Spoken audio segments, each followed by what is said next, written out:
This is a 2004 F-250 Super Duty with a 5.4 gas motor in it. It's got 74,000 miles on it. And it's here because the rear differential is leaking 90 weight out of the front pinion seal. And I pulled the fuel plug and noticed a substantial amount of fine ground up metal on the magnet.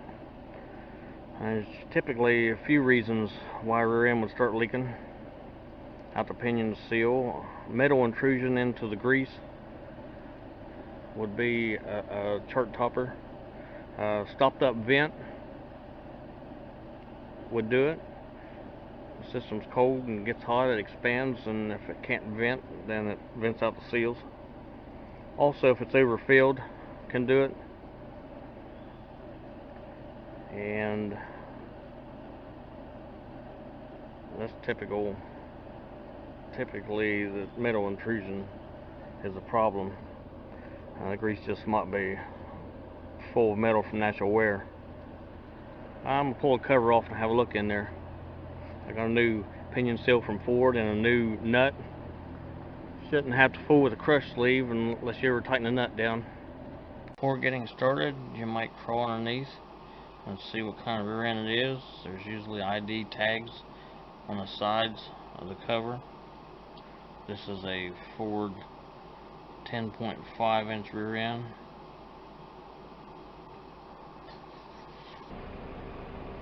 Pretty wet. I had put a fuel pump and new fuel tank straps on it.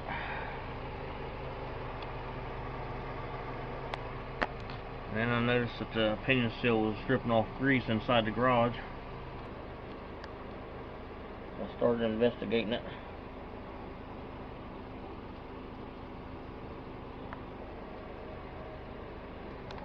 That fuel plug had quite a bit of metal on it. I kind of wiped it off on this shock mount. That come off the magnet. It's all metal.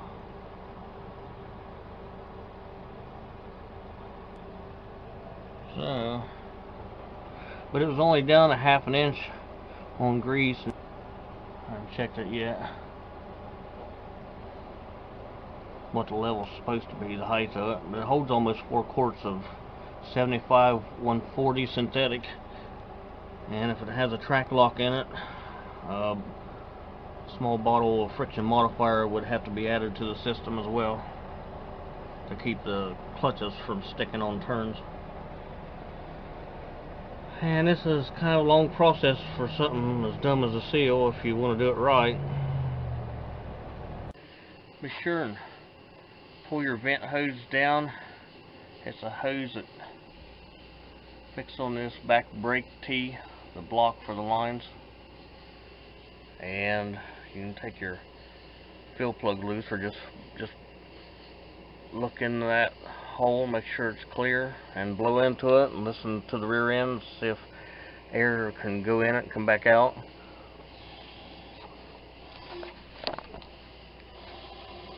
Sounds good. That'll be, if that's blocked up, just pop that off, or wherever it's blocked, anywhere from this Y to that T. You just pull the hose off of there and check it for blockage. Or this has a hollow bolt passing through holding that T down. Run a wire or something in there and make sure it's open. That'll cause the front seal to start leaking if the pressure can't escape. Loose that hose is on there, you'd think it'd blow it off there, and that really should have a clamp of some kind or a zip tie pulled around it to keep it tight. This line just clips on the frame.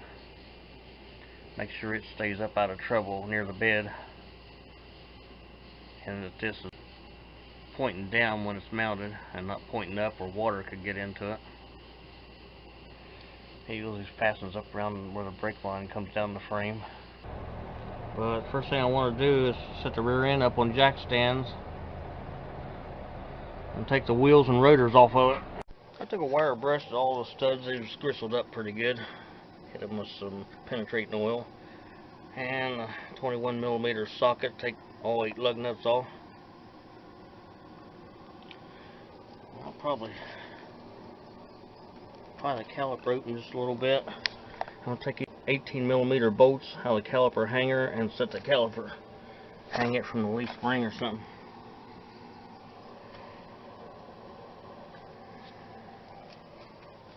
I've got both wheels off.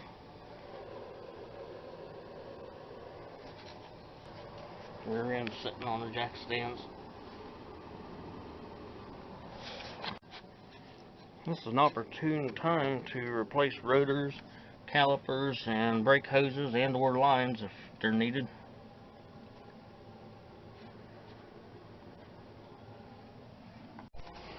I got the caliper off, hanging from the bungee cord.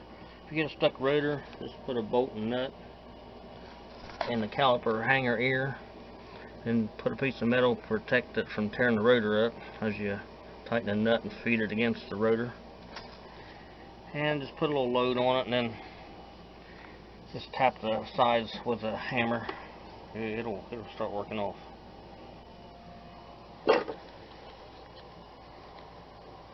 Even if just don't press too hard and warp the rotor. And you can use both of the ears with a bolt nut combo. Just put a metal shim between the end of the bolt and the rotor face so it doesn't screw into the side of the rotor. I finally got both rotors off.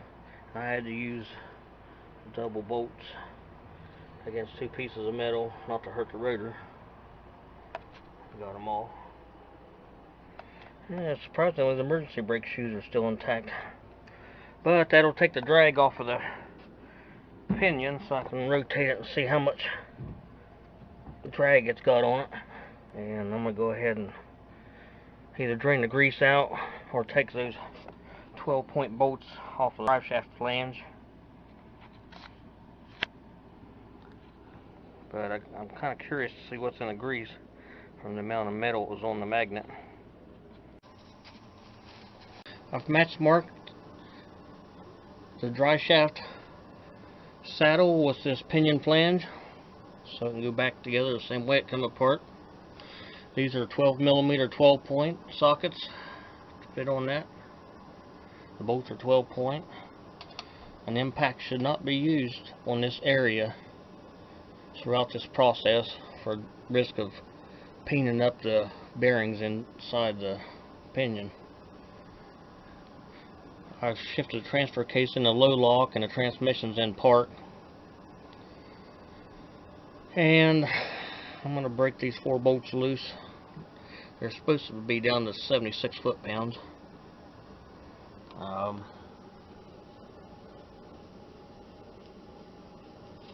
And I'll probably drain the grease out and see what all this metal was on this magnet was about.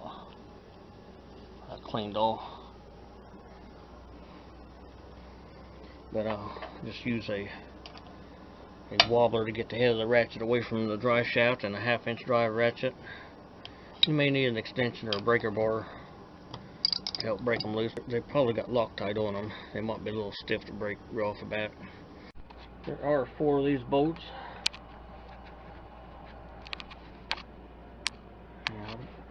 I'll leave this top one threaded in a few threads and take the other 3 out. Dislodge this flange without it falling off onto the ground and tearing it up. That was kind of a bear. I suppose you could turn it here and put a bottle jack between the ground and kind of lift up on the dislodge a little bit as you rotate it, but it's loose on there now. It's one single bolt's holding it up. I'm going to go ahead and unscrew it and let it down. I suppose I'll put my match mark around where I can see it. Gristly. That's nice. I'm going to go ahead and drain the grease out of it. Now I'm going to measure the turning force on this without no loads or interference from the emergency brake shoes or the brake caliper, the pads. You can measure it with the grease in or without. And I'll probably be sticking it back together without grease in it initially, so I'll probably just go ahead and drain the grease and roll it around a handful of times till the grease kind of settles off of the ring gear. And then I'll bolt a holding tool onto two of these threaded holes. If you don't have a holding tool, I suppose you can slip the rotors back on and set the emergency brake, or put the calipers back on and hold it and break this loose, or just stick a couple solid pieces of metal into the wheel studs with a couple of lug nuts on it, and then let the wheels go, or let the metal go against the ground to wedge the axles in place and then break this loose. But I'm gonna go ahead and drain the grease out of it. Let's see what color it is. See if it's all silvery or not. I'm gonna take a 13mm and an impact and loosen all these cover bolts, and I'll probably just loosen the top two, but leave them in there and remove all the rest of them. And this cover is siliconed on there, so I might have to start driving some small screwdrivers in the corners to break it loose. And this is one of the ID tags on it, saying some information about it.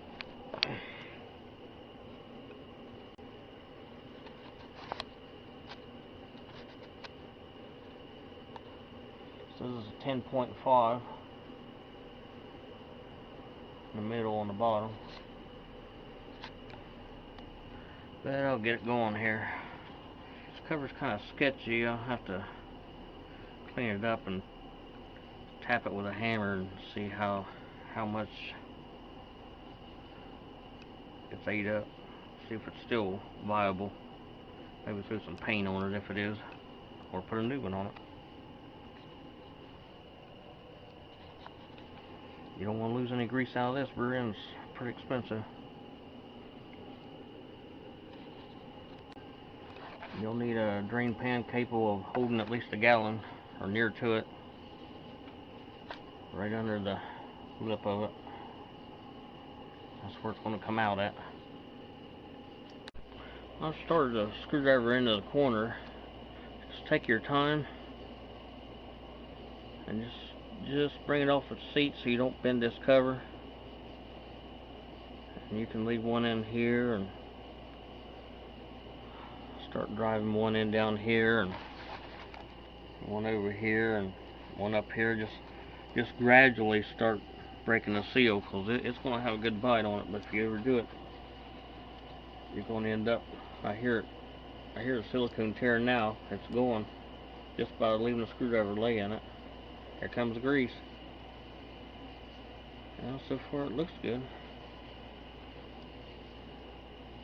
That's just leaving the screwdriver lay in it. It finally started breaking the seal loose without damaging the rest of the cover. Just say, you get this cover with a screwdriver in these scabbed up places and it goes through it, well, you know you need a cover. You know what I mean? Hit it all over. As long as it don't go through it.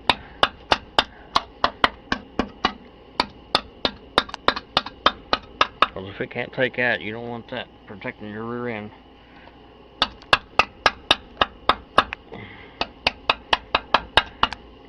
But we'll see what the owner says about buying a new one. At the very least, knock all that off and wire brush it and paint it. Should have been painted like the rear end. Maybe it was, I don't know.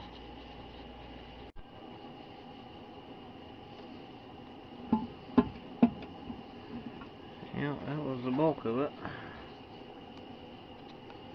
So far, so good.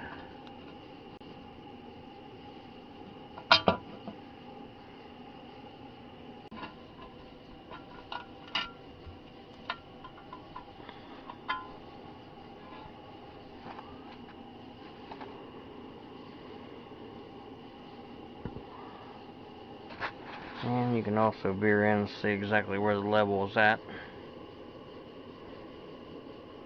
by the residue. Looks like it's about level with the first bolt hole up.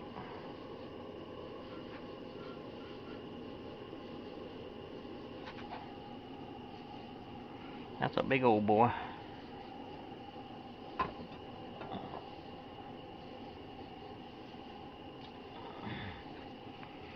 And check around for any substantial metal debris. Big gouges on those gears. That's just a standard rear end.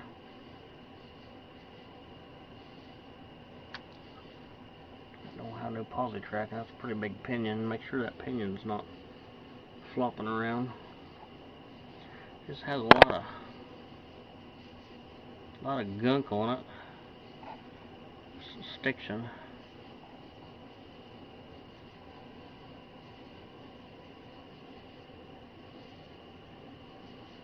And check all these ring gear teeth for any gouges or missing ones or flash or any teeth that's out of the ordinary. A little extra something happening.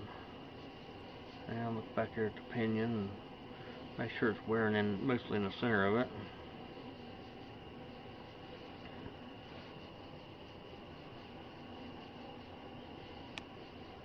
And mostly that the spider gears aren't loose. You grab an outside axle and turn it and see if these have any slack in them. Seems pretty tight. Go out to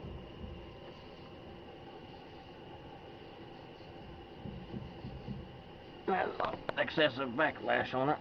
I'll be sure you keep your hands clean. Keep as much dirt as possible out of this and lay the cover back over it if you're not going to be under it.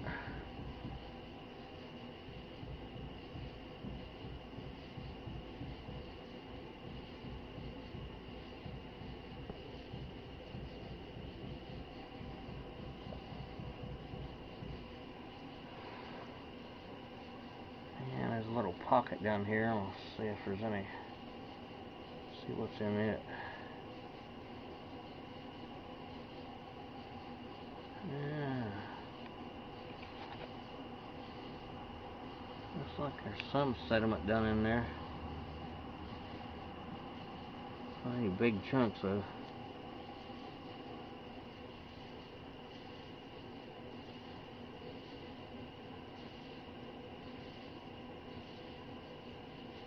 There's a little something going on there. Ew. It's definitely got some silver in it.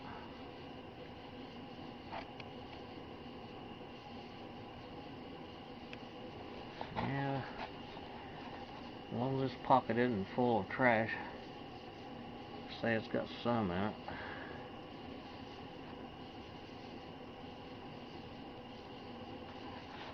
Nothing really out of the ordinary standing out. But I'll take some brake cleaner and wash most of that out and check that ABS sensor on top for metal being stuck all over it. I haven't checked the code while the ABS light's on, but Ford has some problems with these sensors in the back, and if they get metal stuck on them, the signal is skewed. It reads those little teeth, so the sensor's in line with those little spikes going up through there, right at the top of the rear end.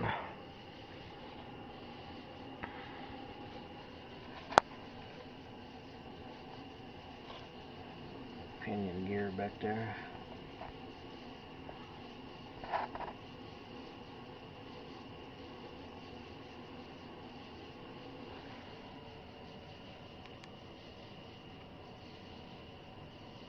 ABS sensor hanging down back there. Yeah, just check it, wash it out. This holds 75 140 full synthetic grease, and since it don't have a track lock or a posi track or limited slip or whatever, I don't have to put any additives in it. But spin them axles and check all them teeth on the spider gears for any irregularities. And you can even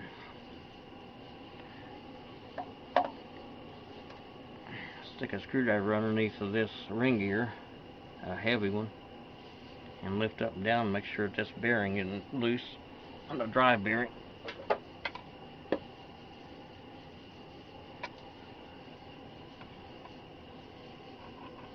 Just keep it off of these little teeth and the big teeth.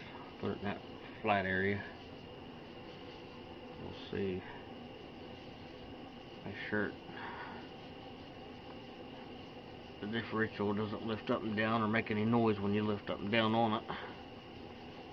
That bearing, that will be one of the first ones to start taking a dive, because it's under the most stress because the ring gear's on this side.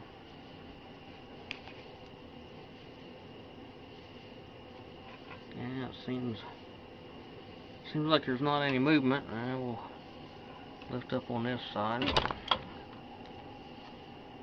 Seems solid.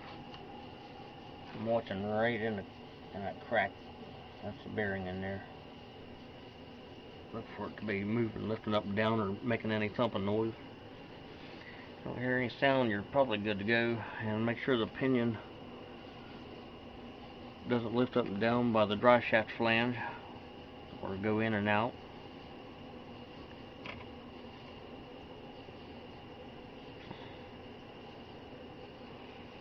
I think it's just maybe the grease is getting old, I don't know. Plus it had a little bit of sludge in it. Won't hurt a bit to change it.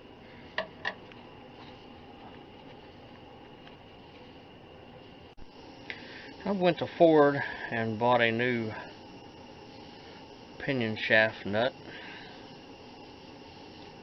I'm not reusing the old one, and I don't endorse reusing the old one. But I suppose if you had to, you'd want to Loctite the insides out of it and take a hammer and dent the tips in a little bit.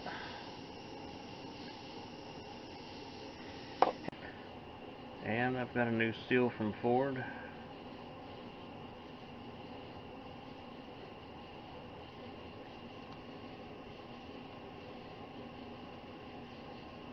And that'll help hold out hopefully for another 14 years.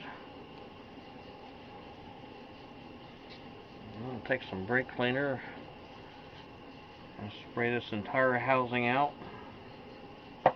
and keep cleaning it out of this trench down here.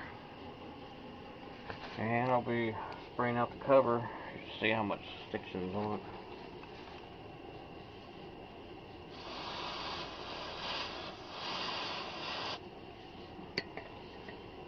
See this stuff clears right up. And the fumes off of that's pretty hazardous, so be downwind. I'll spray all this housing out and up around the pinion. Keep letting it wash out the bottom here. An 1 1/8" 12-point socket fits this nut fine. It's about a 28mm or so. And I've brake cleanered half of it. I'm kind of staying off of the bearing caps. I don't want the brake cleaner going in the axle tubes unless you're planning on pulling the axles. Just stay on the differential unit and the casing and drag the sludge and stuff out of that pocket on the bottom of the housing. And I've got one side of the ring gear cleaned, and I'm going to roll the axle over 180 degrees and do the other side.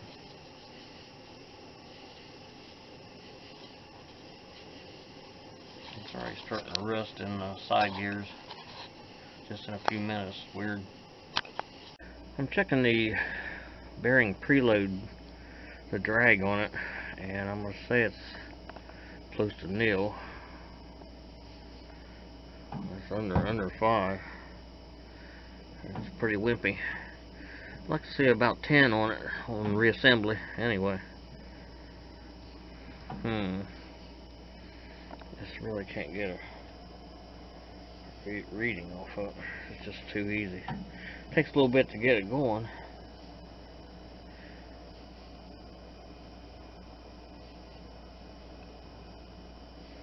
But it don't take anything to maintain it.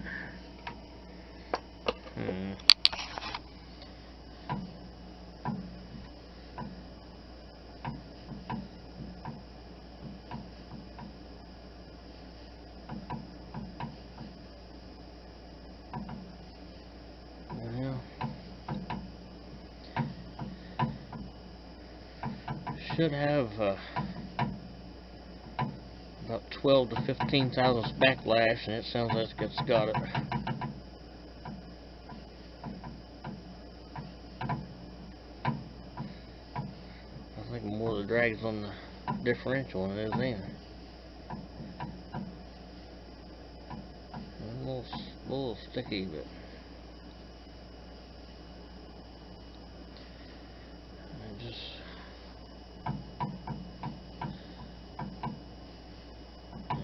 have to, I don't want to load it down too heavy. Have to get a feel for it.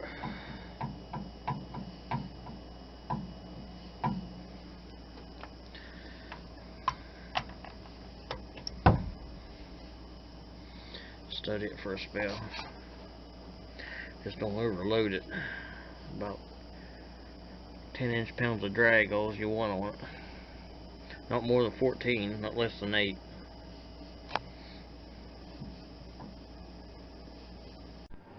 I've just bolted me a piece of steel that thirst out for other flanges. It's a little small for this one, but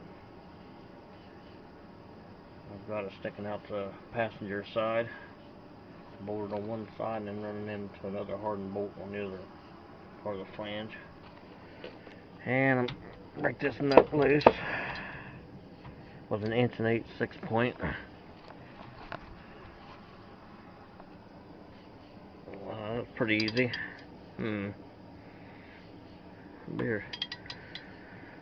Be an accident waiting to happen. Turn that easy. That's not so good.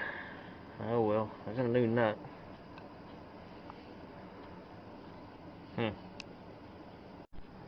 Now just hook a 3-jawed puller around the perimeter of the flange and put it in the center of the pinion and pull that flange off.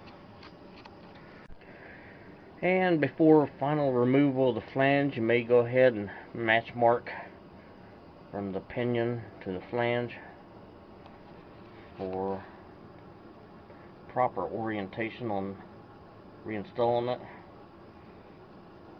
Many times there's not a problem, but sometimes there is. So it was a pretty good fight getting that thing loose. Just try not to grease it up too much on the end. That's nice.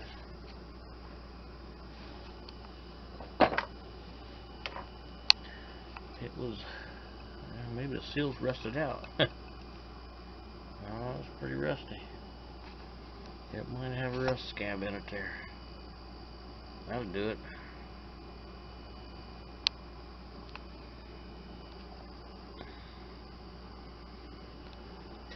Yeah, I'll take a screwdriver and catch it underneath the edge of this lip. I'll get it raised up some. And either keep doing that all the way around or take a pair of vice grips and peel the seal out. Just try not to jar this shaft around while it's loose too much. Disturb that crush sleeve and risk nicking the bearings in there.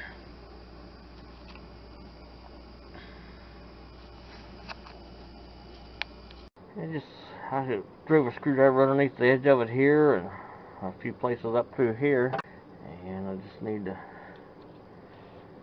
keep working both sides.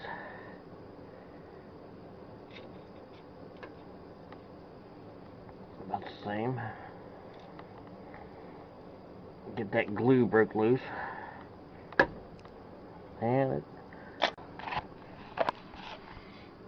it goes like a lamb. So just try to keep the dirt out of it. A little oil leak. leaking out of it. It's got a drain pan under it.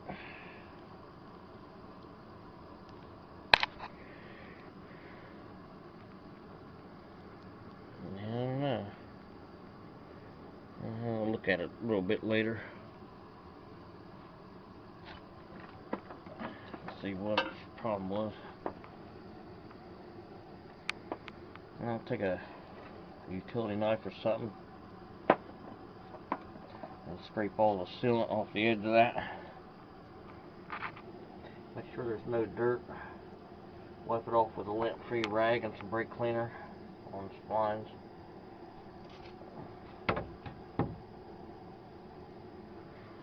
And I'll probably lay a lint-free rag against the bearing and the splines and clean that face off with a differential and get all that loose debris off of the splines. And start prepping it for new seals. Be sure not to wipe your mark off on the end of the pinion. If it's going to happen, then take a utility knife and scratch a skinning line on it or something. I started degreasing this area. I slipped the front pinion bearing out and looked it over, and it's a good shape. There's no scratches on the bearings or damage to it, and the race looks good. And I'm going to take a razor blade and carve out this whole sealant around the perimeter. And if there's any gouge marks past the 45 bevel, you want to clean any of them up that catch so it doesn't seals glue up on the way down in there. Now I'll get that cleaned up. Start with the rest of the process. I did notice there is some residual sediment and fine gray muck and metal lays in this area. I'll wash that out. I'm using a lint-free rag to drag stuff out of there, and I don't want any dirt in that front bearing. And I'm going to degrease these threads on this too without removing this paint mark. Mouse over the video and hit the circle I to continue to the next part of the video.